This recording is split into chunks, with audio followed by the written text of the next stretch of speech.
Hello friends, सतीन Kumar नाम है हमारा। आप सभी का जीएस वाले एकेडमी में मैं सतीन कुमार आप सभी का तहे दिल से स्वागत करता हूं। वेलकम है, राम राम, राधे राधे, नमस्कार, आदाब। उम्मीद करता हूं कि आप सभी लोग स्वस्थ होंगे। आज का हमारा लेक्चर आप लोगों के लिए ही बनाया गया है। यदि आप एमपी वर्ग संविदा का एग्ज़ाम देने जा रहे हैं, जो एक टीचिंग एग्ज़ाम है, तो टीचिंग एग्ज़ाम से संबंधित आज का हमारा लेक्चर है, जहाँ पे कम समय में फटाफट रिवीजन के माध्यम से बाल विकास, चाइल्ड डेवलपमेंट के कुछ महत्वपूर्ण तथ्यों पर हम चर्चा करेंगे।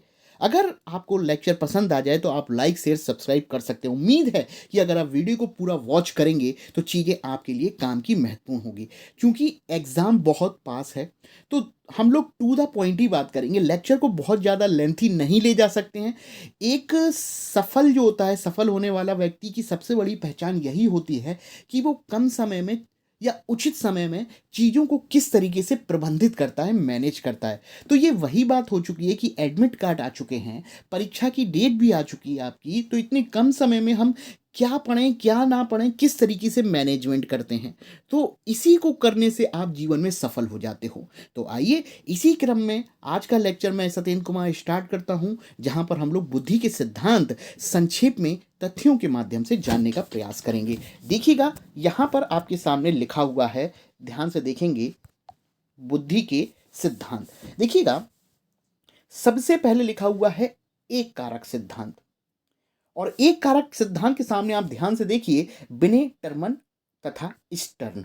यानी कि बुद्धि का एक कारक सिद्धांत जो था, तीन व्यक्तियों ने मिलकर दिया, बिने, टर्मन, स्टर्न। बच्चों, इसको एक शॉर्टकट के माध्यम से भी ध्यान में रख सकते हैं, BTS, बिने, टर्मन, स्टर्न। ध्यान रखिएगा, जब वो आपसे डायरेक्ट पूछता है कि एक कारक बुद्धि का सिद्धांत किसने दिया, तो ऑप्शन जो बनेंगे उसमें अल्फ्रेड बिने ही देखने को मिलेगा, क्योंकि मुख्य रूप से जनक जो माना जाता है अल्फ्रेड बिने ही माना जाता है। सपोर्टिंग सहयोगियों के रूप में टर्मन तथा स्टर्न का नाम आता है, ध्यान रखेंगे।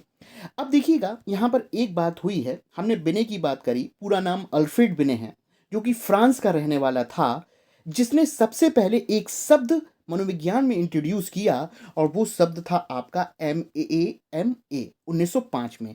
MA यानी कि मेंटल एज, मानसिक आयु। यानी कि दूसरा क्वेश्चन वो ये पूछ सकता है कि मानसिक आयु शब्द या मानसिक आयु संप्रत्यय का इस्तेमाल या इसके जनक कौन माने जाते हैं, तो इसका सही आंसर आप लोग क्या लगाओगे, अल्फ्रेड बिने। उम्मीद करता हूं कि यहां तक बात आपको समझ में आ गई होगी। चलिए, ये था हमारा पहला फैक्चुअल। अब हम लोग अगले फैक्ट इंफॉर्मेशन पर आगे बढ़ते हैं। यहां पर आप लोग देख रहे हो, लिखा हुआ है द्विकारक सिद्धांत, ठीक है। और द्विकारक सिद्धांत के सामने लिखा हुआ है स्पीयरमैन, पूरा नाम है चार्ल्स स्पीयरमैन। आइए इस पर थोड़ा सा संक्षेप में चर्चा करें। बच्चों, अगर आपसे कोई पूछता है कि बुद्धि में द्विकारक सिद्धांत किसने दिया, तो स्पीयरमैन का नाम आएगा। अगर वो बुद्धि का त्रि यानी कि तीन कारक की भी बात करे, तो आप बोलोगे कि ये भी सिद्धांत स्पीयरमैन ने ही दिया है। तो ध्यान रखिएगा, बुद्धि का द्विकारक और द्विकारक सिद्धांत चार्ल्स स्पीयरमैन ने दिया था। और कभी कभी ध्यान रखना बच्चा, द्विकारक को दो खंड और त्रिकारक को तीन खंड के नाम से जानते हैं, या दो कारक या तीन कारक के नाम से जानते हैं। स्पीयरमैन ने ये सिद्धांत दिया है। अब ध्यान रखना, यहाँ पर मैं एक छोटी सी बात करूँगा। जब स्पीयरमैन ने बुद्धि का द्विकारक सिद्धांत दिया, यानी कि दो कारक होते हैं इनके अनुसार, तो दो कारक कौन कौन से इन्होंने बताए, तो ध्यान में रखिएगा। स्पीयरमैन ने पहला बताया था आपका जनरल फैक्टर। क्या बताया आपका? जनरल फैक्टर, सामान्य कारक। और जबकि दूसरा बताया स्पेशल फैक्टर, जिसे हम लोग विशिष्ट कारक के नाम से जानते हैं। तो ध्यान रखिएगा, एक क्वेश्चन ये भी पूछ सकता है सामान्य कारक और विशिष्ट कारक, जैसे जनरल फैक्टर और स्पेशल फैक्टर देने वाला या ये दो कारक किसने दिए, तो स्पीयरमैन ने।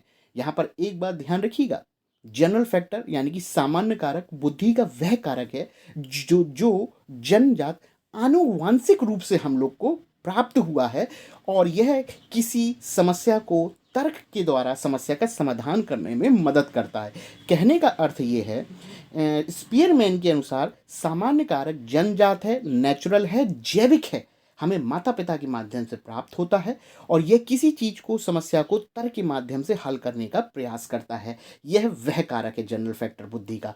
जबकि स्पेशल फैक्टर विशिष्ट कारक वह कारक है जो जन्मजात नहीं है, जो अर्जित कारक है, जो वातावरण में अर्जित किया जाता है। ऐसे कारक को स्पेशल या विशिष्ट कारक कहते हैं। जैसे संगीत, म्यूजिक, फुटबॉल, जो सभी व्यक्तियों में नहीं होता, कुछ ही लोगों में होता है और कुछ ही लोगों के द्वारा वातावरण में अर्जित किया जाता है। ठीक है, ध्यान रखिएगा। उम्मीद करता हूं कि इतनी बात आपको समझ में आ होगी। देखिए, लेक्चर को हम और भी ज़्यादा समझा सकते हैं, ठीक है, स्पीयरमैन का, लेकिन समय कम बचा है, इसलिए मैं चीज़ों को ध्यान में रख के चल रहा हूँ। ठीक है, 2 पॉइंट आपके हो चुके हैं। अब हम लोग तीसरे पॉइंट की ओर आगे बढ़ते हैं। देखिएगा, तीसरा है बहुकारक सिद्धांत। और बहुकारक सिद्धांत देने वाले हैं आपके थॉर्नडाइक। बहुकारक को बहुतत्व के नाम से भी जानते हैं, ध्यान रखिएगा। थॉर्नडाइक का नाम है एडवर्ड ली थॉर्नडाइक। पूरा नाम ध्यान रखिएगा, एडवर्ड ली थॉर्नडाइक। और थॉर्नडाइक वही व्यक्ति हैं जिन्होंने ट्रायल एंड एरर थ्योरी दी थी। प्रयास, त्रुटि एवं भूल का सिद्धांत देने वाला व्यक्ति कौन था? थॉर्नडाइक था। शिक्षा मनोविज्ञान का जनक कौन था? थॉर्नडाइक था। किसने प्राथमिक और गौण नियम दिए थे? वो भी थॉर्नडाइक था। ठीक है, ध्यान में रखिएगा। किसने सोशल एनिमल इंटेलिजेंस नामक पुस्तक लिखी? वो आपका थॉर्नडाइक था। और थॉर्नडाइक ने ही बुद्धि का बहुकारक सिद्धांत दिया। और थॉर्नडाइक बोलता है कि एक ध्यान रखना, एक इंपॉर्टेंट बात इस सिद्धांत की मैं बोलना चाहूँगा। एक बालू का ढेर है, एक रेत का ढेर है। देखो, ये रेत के ढेर में, बालू के ढेर में असंख्य कण मौजूद होते हैं, अनंत असंख्य कण मौजूद होते हैं। इसीलिए इनका सिद्धांत बहुतत्व के नाम से जाना गया। वो कहते हैं कि जो इनका जो सिद्धांत बहुकारक या बहुतत्व है, इसकी तुलना इन्होंने बालू के ढेर से की थी। ये कहते हैं जिस प्रकार बालू के ढेर में असंख्य तत्व मौजूद हैं, उसी तरह बुद्धि में भी बहुत तत्व मौजूद हैं। इसलिए बालू के ढेर से तुलना करने के कारण इनका सिद्धांत बालू के ढेर का सिद्धांत, क्योंकि बालू में होते हैं कण, इसलिए इनका सिद्धांत कणवाद का सिद्धांत। कड़ी क्या होते हैं? छोटे छोटे परमाणु, इसलिए इनका सिद्धांत परमाणुवाद, कणवाद के नाम से भी जाना गया। किसका सिद्धांत? आपका एडवर्ड ली थॉर्नडाइक का सिद्धांत। उम्मीद करता हूँ यहाँ तक बात आपको समझ में आ गई होगी। यहाँ पर मैं एक बात और चर्चा करूँगा। जब अल्फ्रेड बिने ने बुद्धि का एक कारक सिद्धांत दिया, तो ये बोलते हैं बुद्धि में एक कारक तत्व मौजूद होता है, लेकिन वास्तविकता तो ये है कि बुद्धि एक कारक तत्व से नहीं बनी है, बहुत सारे हैं। लेकिन अल्फ्रेड बिने बोलता था एक ही कारक है, एक ही कारक है, अपनी बात पे अड़ गया।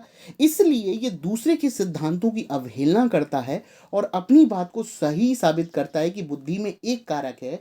जब दूसरे की बात नहीं सुने, तो एक शब्द यहाँ पर निकल के आता है निरंकुश, जिस पर अंकुश ना लगाओ, जो दूसरे की ना बात सुने, अपनी बात को बोलने की कोशिश करे और जिस पर कोई कंट्रोल ना लगा जा सके, तो इसलिए इनके सिद्धांत को निरंकुशवाद का सिद्धांत भी बोलते हैं।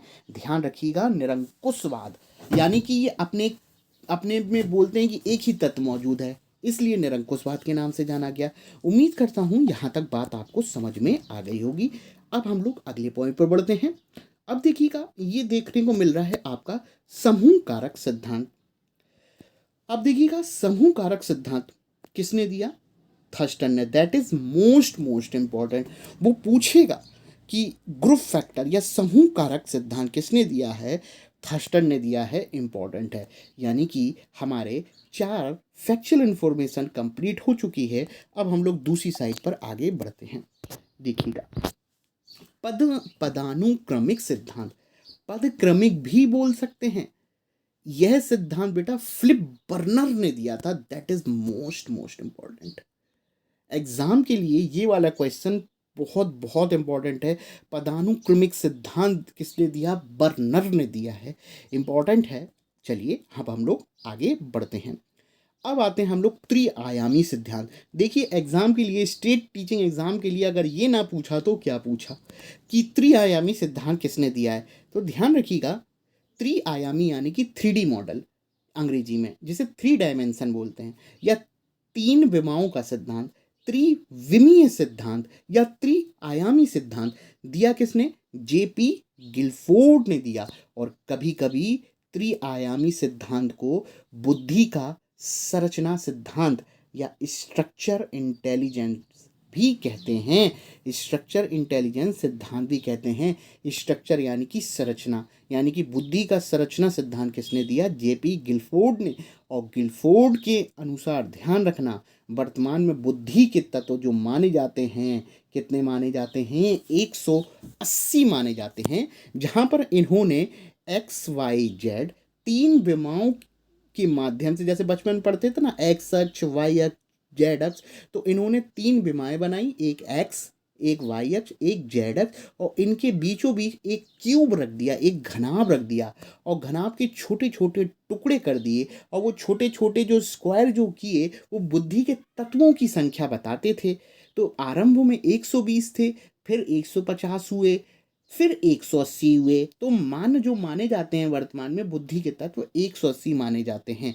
अब एक्स अक्ष पर क्या था, वाई अक्ष पर क्या था, जेड अक्ष पे क्या था, उस पर भी हम चर्चा करेंगे। ठीक है, उम्मीद करता हूँ कि यहाँ तक बात आपको समझ में आई होगी। चलिए अब देखिएगा, अब अगला क्वेश्चन है कि तरल एवं ठोस बुद्धि का सिद्धांत किसने दिया? तरल यानी कि लिक्विड, ठोस यानी कि सॉलिड। तो वो लिक्विड सॉलिड नहीं पूछता एग्जाम में, वो या तो हिंदी में पूछेगा तरल ठोस सिद्धांत किसने दिया।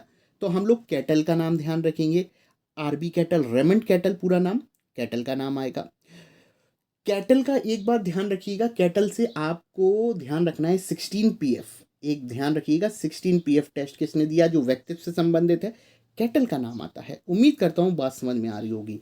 और तरल एवं ठोस बुद्धि का सिद्धांत को हम लोग, तरल को बेटा फ्लूइड के नाम से जाना जाता है, और ठोस जो होता है उसको क्रिस्टल के नाम से जाना जाता है। तो वो ये पूछेगा फ्लूइड क्रिस्टल सॉलिड थ्योरी किसने दी? तो ध्यान में रखिएगा कैटल ने दी है। उम्मीद करता हूँ यहाँ तक बात आपको समझ में आई होगी।